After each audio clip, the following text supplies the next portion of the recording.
hardest part of setting up the frozen dinosaur eggs activity is actually getting your little dinosaurs inside of the balloons to make the frozen dinosaur eggs.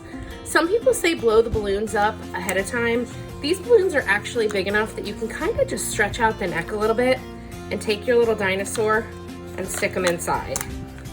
Once you get the dinosaur in there, all you have to do is fill this up with water and set it in the freezer overnight.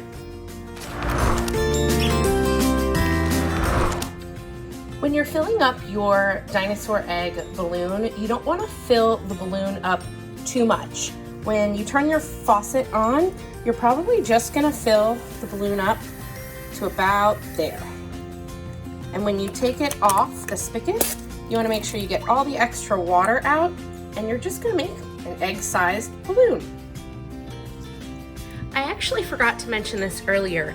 If you want to make colored dinosaur eggs, all you need to do is put a few drops of your liquid watercolor inside your balloon before you put your water in it, before you put the balloon on the hose.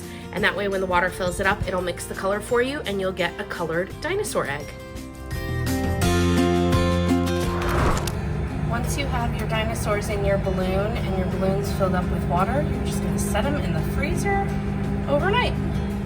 Once you've let your dinosaur egg freeze overnight in the freezer, that's what it does overnight in a freezer, you will take this out of your freezer. The next step depends on the age of your explorers. For younger kids, you probably want to take the latex balloon off first. Also, if you have a latex allergy in your house, this may not be the activity for you. So grab those balloons if you have a latex allergy in your house. So for younger kiddos, you're going to want to take the balloon off. It comes off pretty easily. You have older kids, you may want to give them the opportunity to make this part of the experience. So with just some kid-safe scissors, all they really need to do is make a little snip, and as soon as air is exposed into that balloon, that ice will separate and it'll be a little easier to get that balloon out from your dinosaur egg.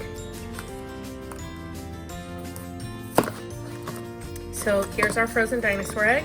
As you can see, the little dinos in there. This is the dinosaur egg I added the blue food coloring to. And then from here, it's your kiddos' exploration.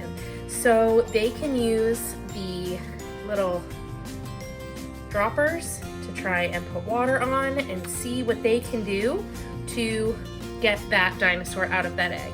If you want to add a little bit of color mixing fun to it, you can always add some of your liquid watercolors. If you're doing this outside in particular, you can add that. Recognize that if you are doing this activity outside, they are going to melt a little faster because we live in Florida.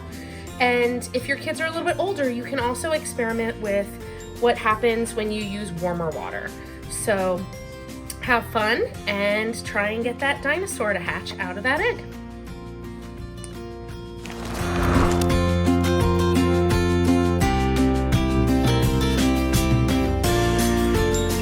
You might think that this activity might be completely done once they get their dinosaur out of the dinosaur egg, but the frozen ice, if you still have a big chunk like this, is also a lot of fun to keep playing with, especially if you're outside.